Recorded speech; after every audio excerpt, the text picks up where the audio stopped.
kita benar-benar harus menjaga antara laki-laki dan perempuan. Itu yang menjadi jadi cambuk lah ya Mbak. Jadi cambuk bagi diriku sendiri.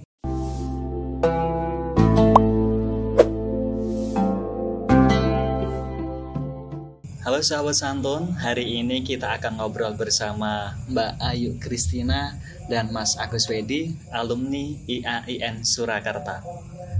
Tema obrolan kali ini adalah keluarga, kampus, dan Ramadan. Nah, sebelum itu kita perkenalan dulu. Mbak Ayu, pripun kabarnya Mbak? Baik. Mas Agus, pripun kabarnya Mas? Alhamdulillah baik. Oke, Mas Agus dan Mbak ini alumni IAIN Surakarta, benar ya? Benar. Oke, alumni tahun berapa Mbak? Kalau aku angkatan 2016, lulusnya 2020. Lulus 2020. Mas Agus angkatan? Oh, kalau saya akan mengalumnikan diri. Baru mau mengalumnikan diri. Belum lulus Mas ya? Belum. Oke, sorry ya belum lulus ternyata. Ternyata yang alumni hanya Mbak Ayu. Oke, Mbak Ayu, Mas Agus, ini sebelum kita ngobrol mengenai keluarga, kampus, dan Ramadan, ada baiknya kita bercerita dulu. Mbak Ayu ini asalnya dari mana?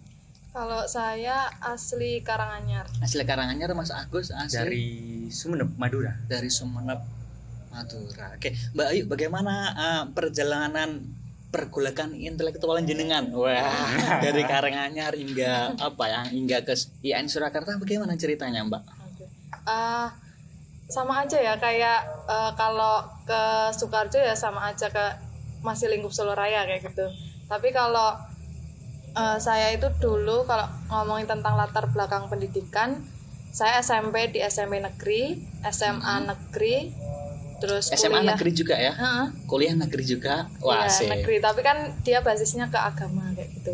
Kuliah di IAIN. Oke. Nah, kalau dulu waktu SMP itu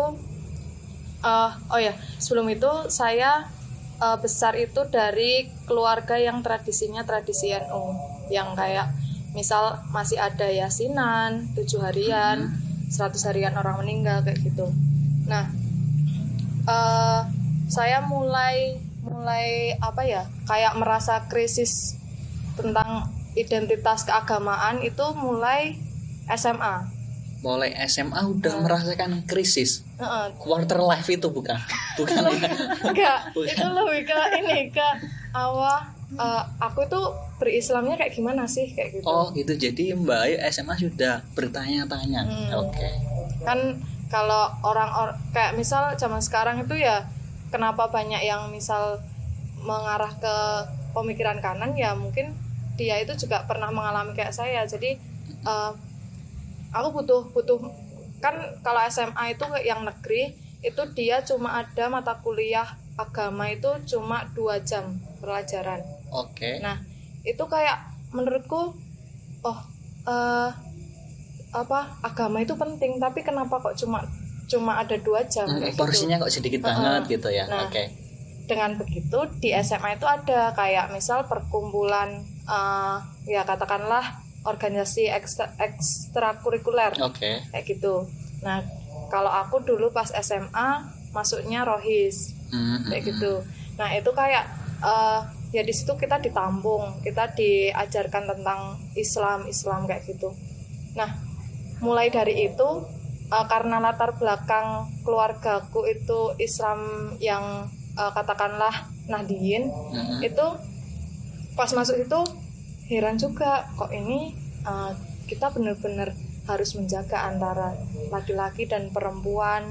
Benar-benar kita itu diajarkan pacaran itu nggak boleh, terus memandang lawan jenis itu nggak boleh, itu haram, itu nggak diperbolehkan dalam Islam. Sekeras itu gitu loh.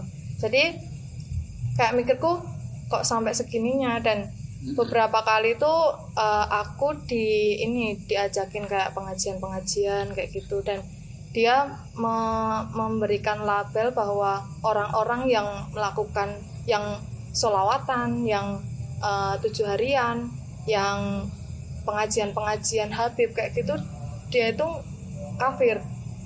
Diharamkan. Nah, dari situ mikirku, loh, padahal selama ini yang aku lakukan ya kayak gitu.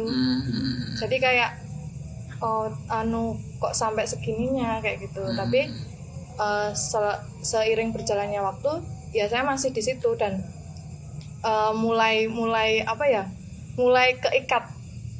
Malahan keikat ke organisasi Rohis ini. Kayak gitu. Jadi intinya, sorry tak potong Mbak ya. Jadi intinya apa ya? Kayak ada perubahan, maksudnya di keluarga ini seperti ini, di sekolah kok seperti itu gitu ya. Jadi ada ketidaksinkronan itu ya. Oke. Tapi sebelum itu hold dulu Mbak ya. Kita ke Mas Agus dulu. Mas Agus bagaimana? Ini intelektual muda kita ini bagaimana perjalanan intelektual muda? Itu perlu diralat gitu bahasa intelektual muda. Ya persisnya kalau aku itu memang dari Sumeneb ya, dari yang bagi banyak orang menganggap bahwasanya Sumeneb itu kota santri lah, seperti itu. Tapi jujur aku memang lahir di Sumeneb dan bukan sebagai tidak mondok lah, tidak mondok. Dan kalau tidak mondok itu bisa disebut santri nggak? Oh, kata Gusmus bisa. Oh bisa ya. Oh iya, saya berarti baru pesantren kilat. Oh gitu ya. Dan saya tidak mondok, tetapi dari keluarga Nahdliyin. Nah kalau Mas Holis atau Mbak Ayu pasti kan sempat dengar. Kalau di Madura, khususnya di Sumeneb itu nggak ada Islam. Nggak ada Islam. Adanya agamanya dulu. Iya, agamanya dulu.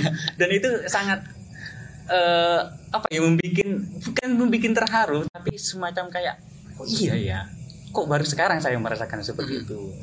Nah, kalau ditanya perjalanan saya dari bukan perjalanan intelektual ya, perjalanan dari Sumeneb sampai ke Solo Raya, ke Solo sini Surakarta, itu kompleks dan berat sebenarnya. Berat saya apa itu? Saya sempat mengalami keterbelahan jiwa. Oh asik. Wah. Iya. Karena apa? Karena meskipun saya dari MI, lalu MTS, terus MA, dan itu satu yayasan. Dan itu yayasannya cuma satu, namanya Yayasan Matlabul Amin. Ada itu di Sumeneb.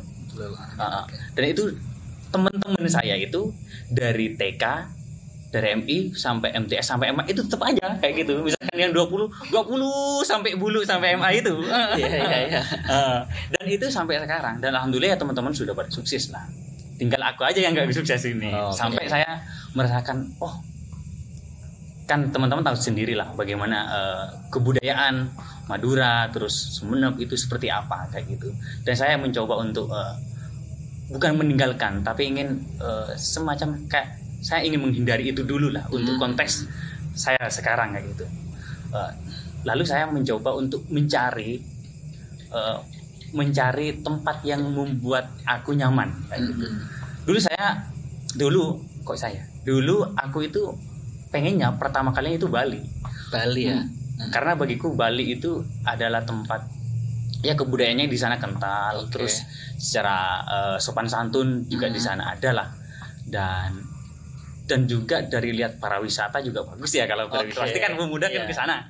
Nah pendidikan juga di sana ada macam-macam kampus yang besar-besar dan moncer. Nah tapi tiba-tiba setelah saya mengetahui bahwasanya ini ke depan nggak mungkin seperti itu terus. Jadi perabaan pikiranku itu kayaknya memang aku harus revisi dulu sebelum aku melonjak ke sana. Jadi mindsetnya dirubah. Mindsetnya dirubah. Setelah itu aku baru meluluhkan hatiku kepada Solo, Surakarta. Dan ternyata di sini dengan rasa yang aku tadi sebut keterbelahan jiwa, ternyata di sini ada sedikit atau banyak jawaban lah yang aku terima di sini gitu. Dan ternyata yang dulunya mungkin ada perbedaan sedikit ya dari cerita Mbak Ayu yang tadi, bahwasanya ternyata di sini kayak gini, rohis seperti apa macam-macam. Nah di komunitas di rumahku itu nggak ada semacam itu, rohis macam-macam nggak ada. Cuman adanya madrasah diniyah. Kalau di sini kan yang biasa itu yang anak-anak kecil. TPA. Ya TPA. Kalau di rumah nggak ada TPA, yang adanya madrasah diniyah itu langsung. Itu meskipun yang baru lulus SMA, MA, MTS itu masuk ke sana. Dan aku belajar kitab dari sana baru. Jadi MTS, MA masih ada sih. Cuman untuk semacam kultur Nahdiyinan itu, Nahdiyin terutama ajaran-ajaran yang murid sudah tertancap dari sejak kecil. Nah, barulah ke sini saya mengalami, kok beda ya itu. Ternyata di sini ada ormas macam-macam, terus ada semacam berbusana orang yang macam-macam. Sampai ketika aku diajak jalan-jalan ke teman-teman ke kota dan segalanya, ternyata di sini kompleks kayak gitu. Dan aku harus harus menyerap dengan itu semua, dan aku harus menikmati lah kayak gitu, dan harus nyaman beriringan dengan sesuatu itu kayak gitu. Oke, Mas Agus, mohon maaf tak potong. Kenapa kok memilih Solo menjadi labuan untuk mencari ilmu? Soalnya dulu kan awalnya mau ke Bali, tiba-tiba kok tersesat di Solo. Ini ceritanya bagaimana gitu? Tersesat atau gimana ini? Itu mungkin banyak orang yang mengalami ya. Kadang kan orang ceritanya itu banyak yang mengalami, saya sebenarnya saya tersesat ke jalan yang salah atau ke jalan yang benar. Bahkan ada yang mengatakan saya tersesat ke kampus ini macam-macam. Nah, pencerahanku terutama dalam misalkan aku kan di sini, itu kan pilihanku, tujuanku cuma satu, mencari ilmu. Nah, sedangkan aku pilihan kedua itu adalah tempat, kenyamanan tempat. Nah, tampaknya dari pikiranku yang jauh dari sana, Solo adalah tempat yang paling nyaman buatku. Saya tidak akan mengatakan circle, tetapi di sini itu kita bisa mau kemana saja di Solo itu bisa. Semarang bisa, Surabaya bisa, Jakarta. Strategis lah ya. Strategis di sini. Dan itu membuatku di sini sangat nyaman dengan hal itu. Bahkan misalkan dalam segi keilmuan, terus literasi dan segala macamnya, meskipun saya dulunya nggak berpikir ke sana, cuman saya memilih tempat yang jauh dari keramaian yang sangat kota kayak gitu, yang sangat kota sentris kayak gitu, Surabaya, Jakarta. Saya menghindari hal itu. Jadi berawal dari yang penting nyaman ya. Yang penting nyaman. Kalau Mbak Yu sendiri ini Karanganyar ya, tadi ya Karanganyar sama Solo sini kan jaraknya nggak jauh banget dan masih satu garis sidenan. Apa pertimbangannya bisa memilih ke sini, Mbak? Kalau nggak tersesat kan? Lumayan tersesat sedikit ya. Kalau aku dulu pas SMA terus mikirnya, ya udah kalau Bapak itu kan menyarankannya ke kampus agama, ya udah ke IAIN aja kayak gitu. Nah, di sini yang tersesatku itu di kayak pemilihan jurusan kayak gitu. Pemilihan jurusan ya? Bagaimana itu? Ini soalnya tersesat pilihan jurusan itu menjadi momok bagi semua mahasiswa. Benar itu, benar. Nah, itu gimana Mbak ceritanya? Biar teman-teman sahabat santun biar tidak terjerumus juga nantinya. Gini, kalau aku sendiri karena menurutku itu aku tersesat, jadi mau nggak mau aku harus bertahan dan melebihi dari kemampuanku kayak gitu. Jadi mikirku kalau terjerumus ya udah terjerumus kalian, malahan kamu nanti malah menjadi orang yang lebih baik kayak gitu. Jangan terjerumus tapi malahan dia kayak udah putus asa kalau nggak keluar gini-gini. Pas awal-awal kuliah nggak kayak gitu, maksudku mikirku nggak langsung ya udah kalau terjerumus ya udah mau gimana lagi, ya udah jalanin aja kayak gitu, nggak. Tapi mikirku langsung kalau emang ini terjerumus ya udah, yang penting aku lebih baik dari yang sebelumnya kayak gitu. Gitu. Jadi nggak mau nyerah gitu ya, nggak mau menerima takdir seperti ini, udahlah gitu. Sorry Mbak, jurusannya apa Mbak Ayu?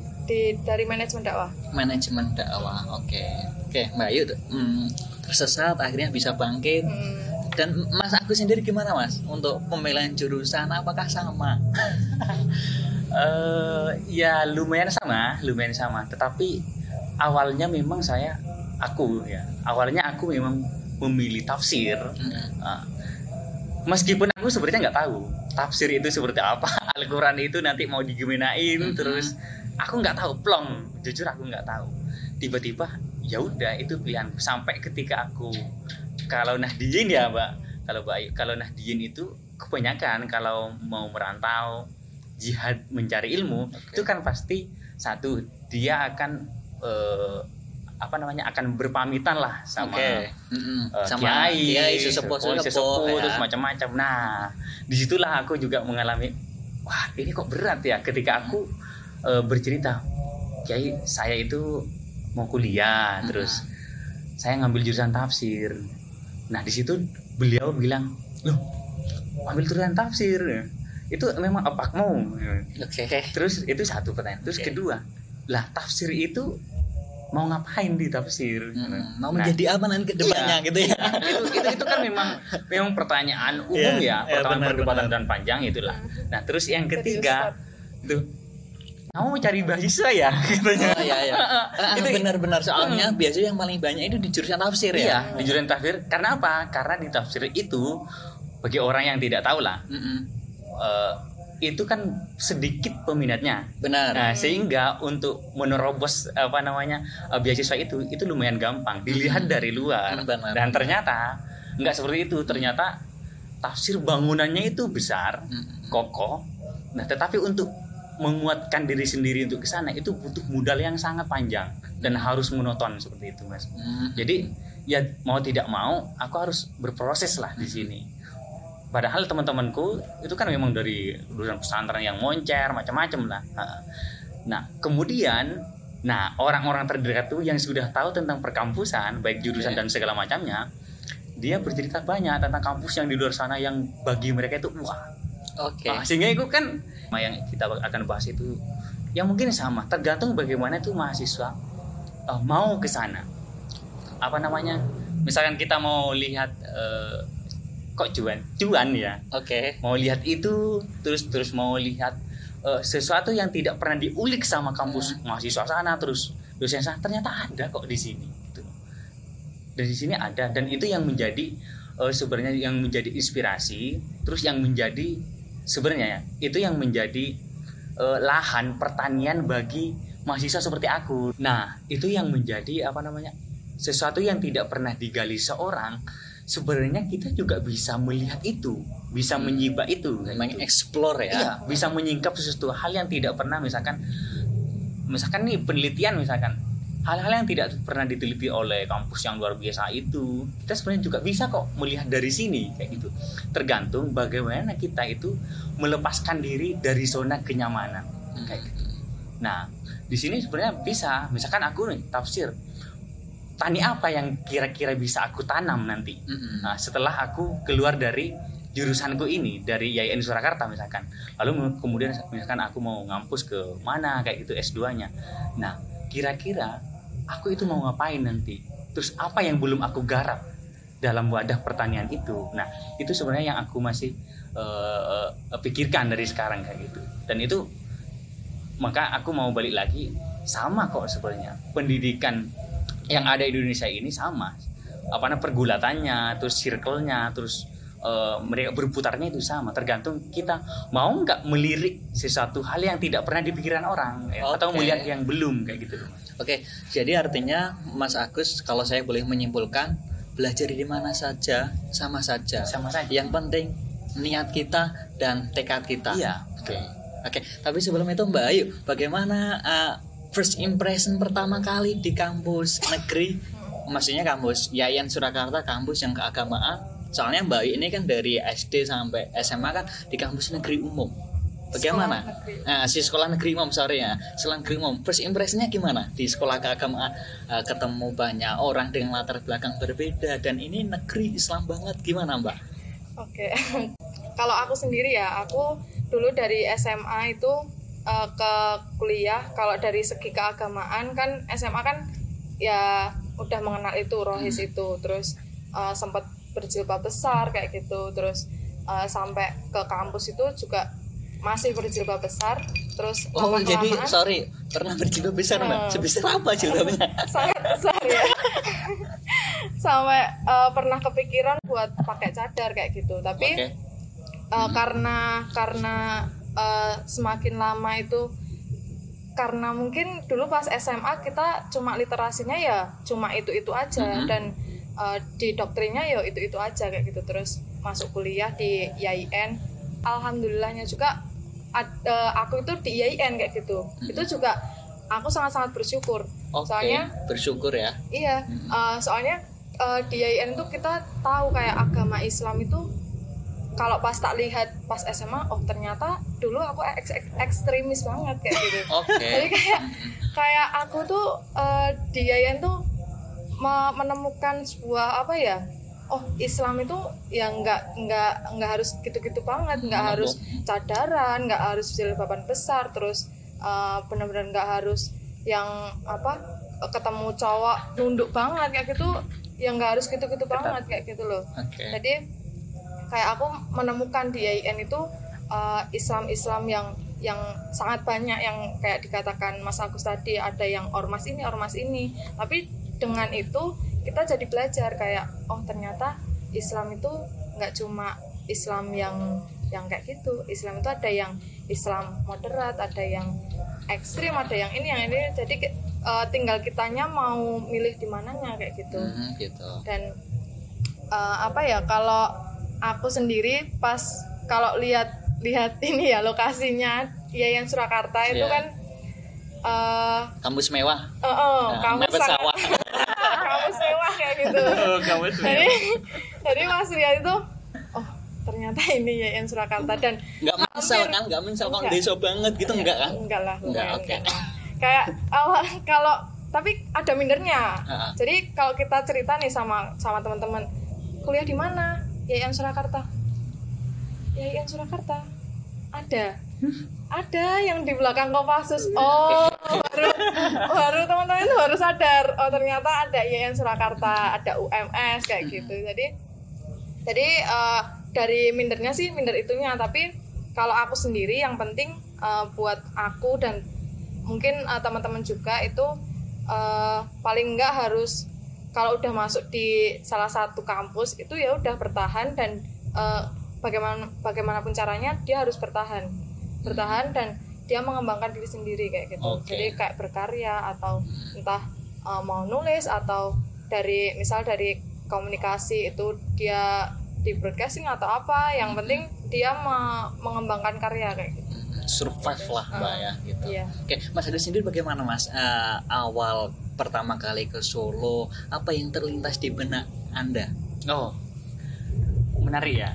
Solo itu sesuatu kota yang sebenarnya menyimpan banyak ilmu sebenarnya kalau digolek sampai ke kerak-keraknya lah kalau gitu.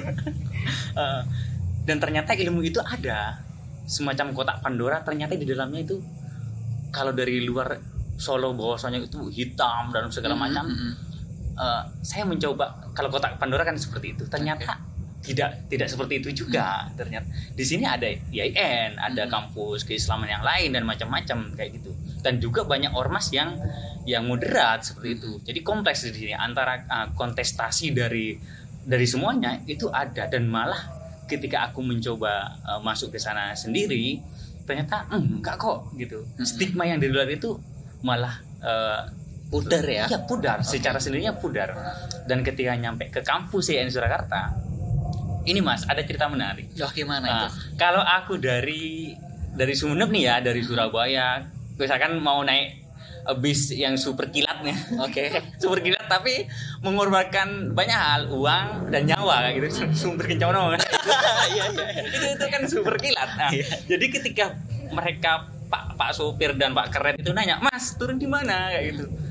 Oh saya turun di gerbangnya IAIN Pak. IAIN ya, sama kaget. Mereka itu bukan karena IAIN itu tidak ada dan tidak terkenal, cuman mereka yang terlintas dari dulu sampai sekarang, dia bukan IAIN tapi Setain. Mas, gitu ya? Di Setain, iya Pak dia IAIN. Sekarang ganti IAIN ya? Enggak, sekarang mau ganti UIN kataku. Dia IAIN, baru kayak gitu aja terus. Nah masuklah aku ke dalam IAIN Surakarta.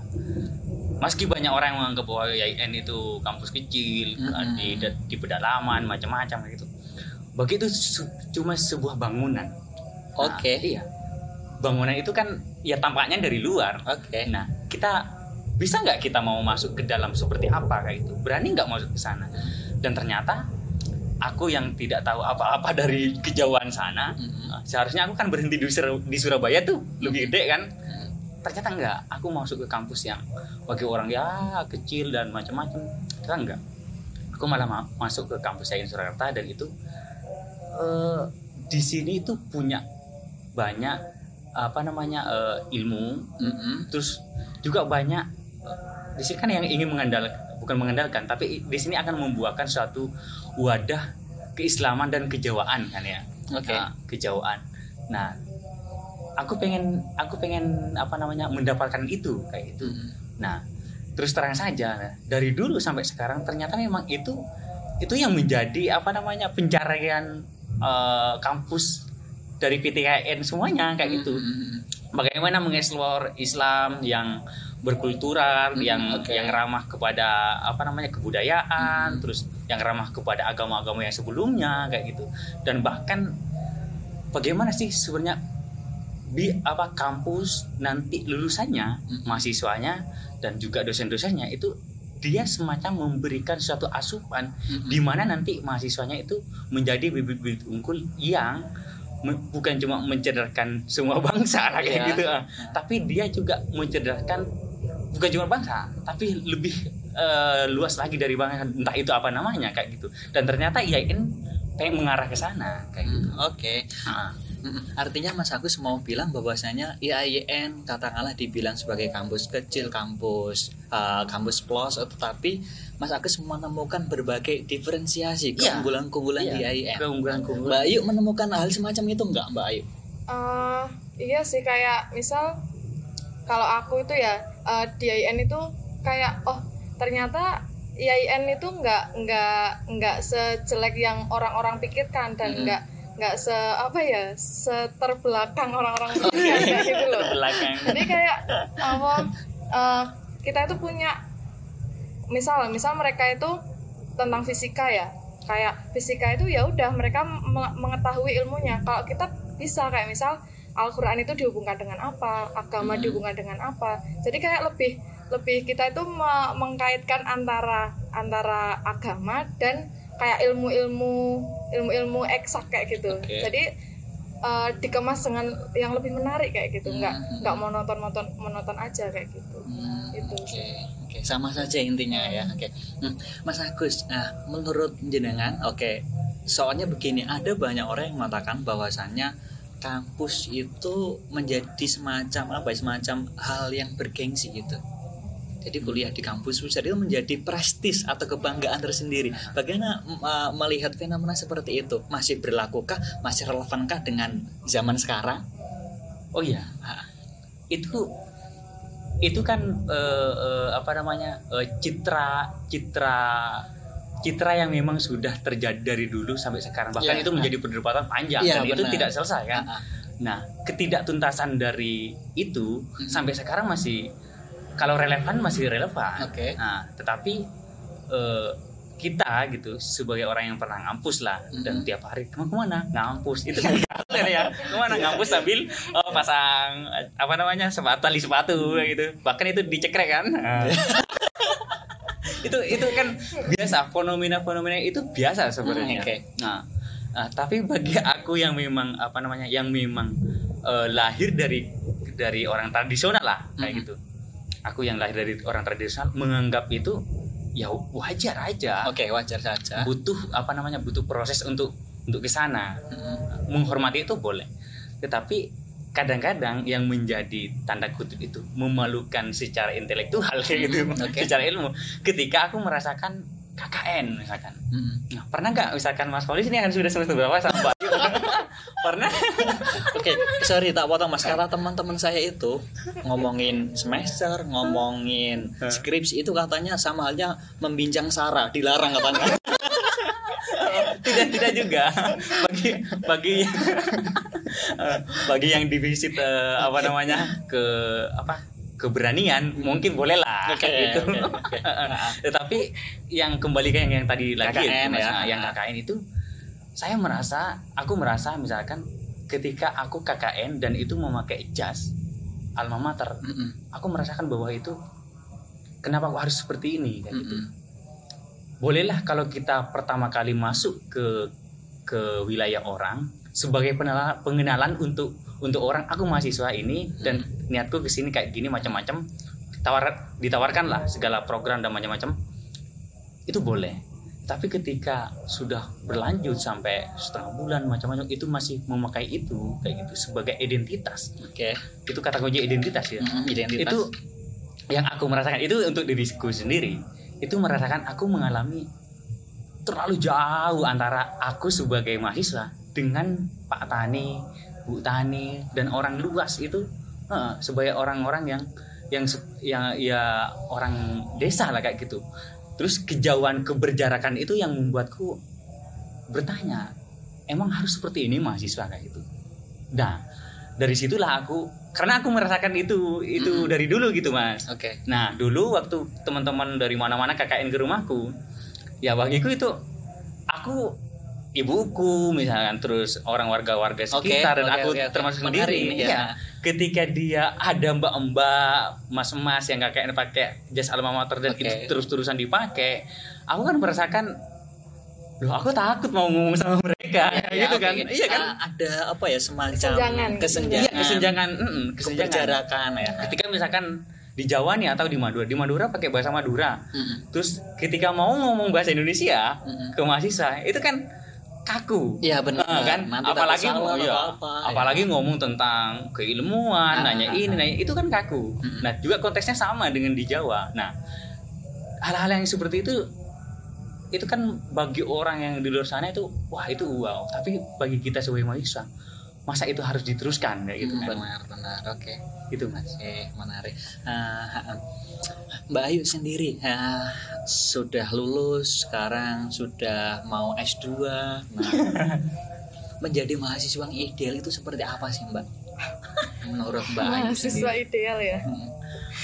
Yang kalau menurut aku ya ideal ya yang dari kampus ke kos ke kampus. Itu kan idealnya ya. Iya. Kalau kita kan kalau mikir sebagai mahasiswa ya jangan mau jadi mahasiswa yang biasa-biasa aja kayak gitu.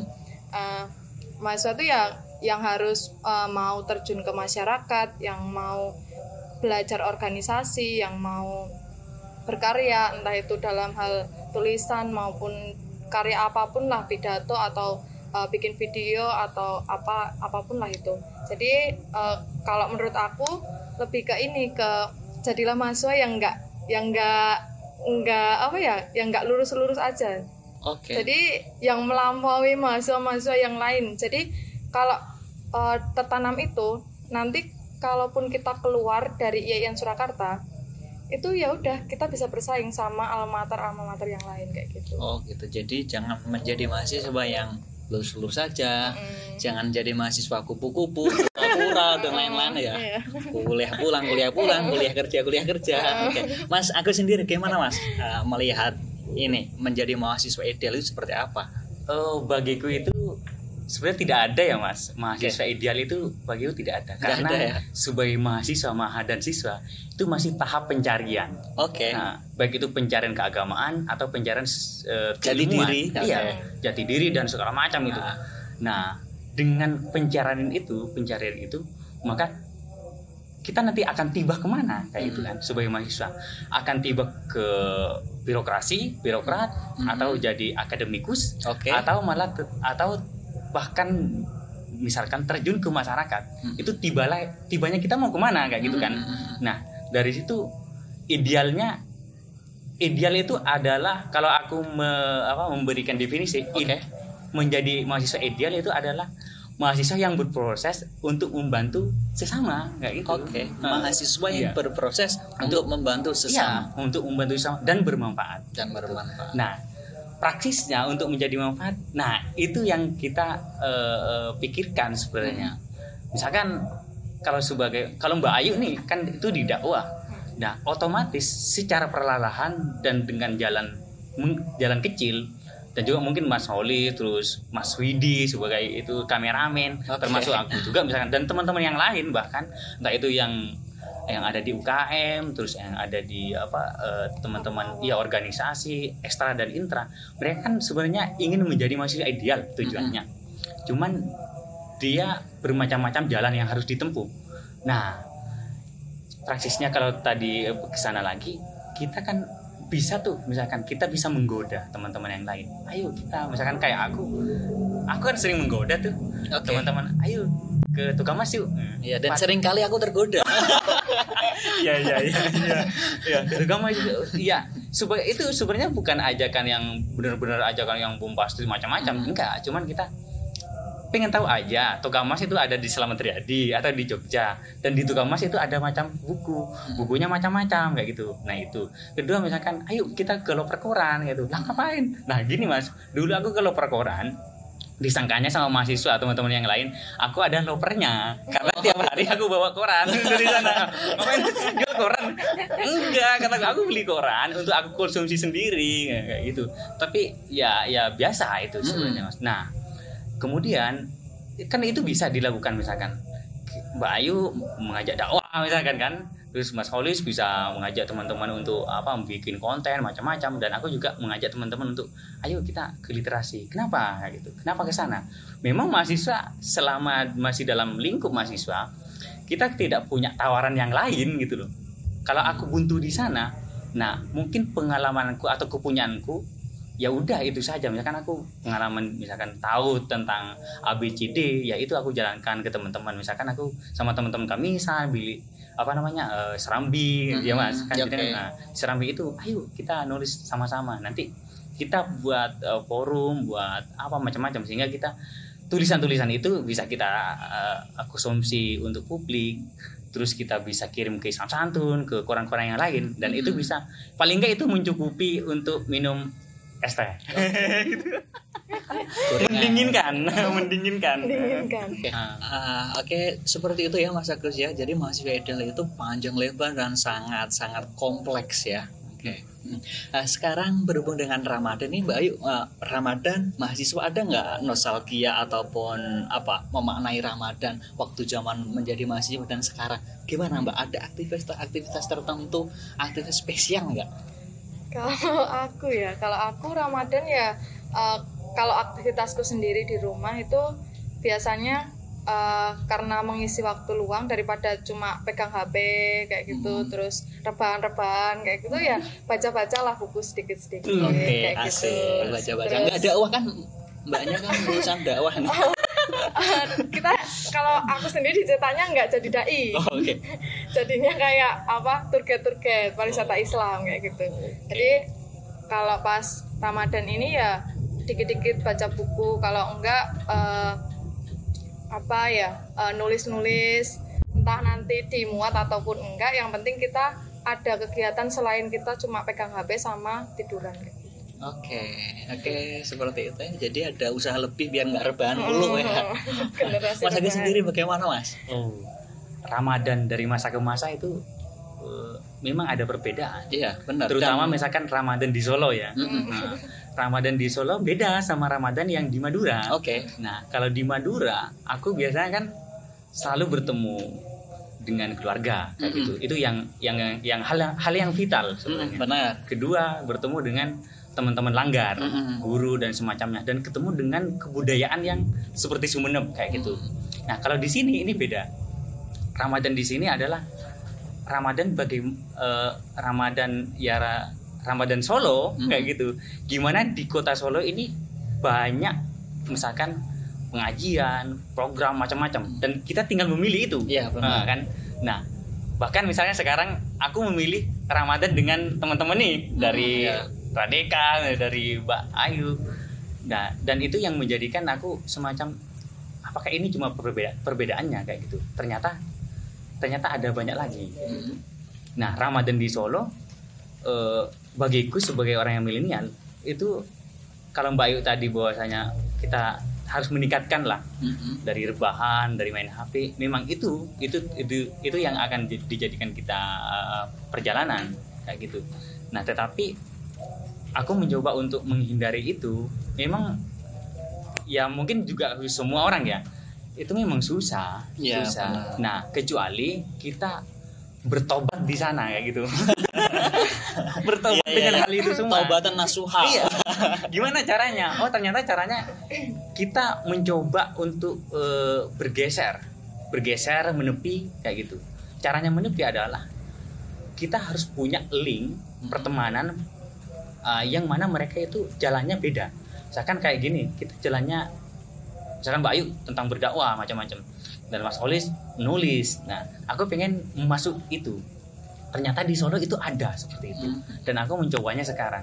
Nah, perbedaannya adalah kalau di Sumeneb itu Ramadannya itu adalah Ramadan kekeluargaan. Oke. Nah, di Solo itu adalah Ramadan intelektualan. Padahal soalnya kalau kita pengen gitu ya Mas atau Mbak Ayu, kita pengen itu pemuda itu gimana kita Ramadan ini biar piknik bareng ke gus-gus yang ada di Solo Raya ini. Oh, nah, itu. Dan itu yang pengen ya? aku. Menarik, oke. Iya. Itu yang pengen kita jalani. Nggak tahu besok atau lusa atau kapan lah. Semoga aja itu bisa. Ya, diagendakan ya. Iya. Sama sahabat-sahabat santun. Nah. Oke teman-teman, begitu ya pergolakan menjadi mahasiswa, keluarga dan juga Ramadan. Oke, sebelumnya terima kasih ya Mbak Ayu, Mas Agus sudah membincang banyak hal. Semoga perbincangan ini manfaat buat kita dan juga buat khalayak umum.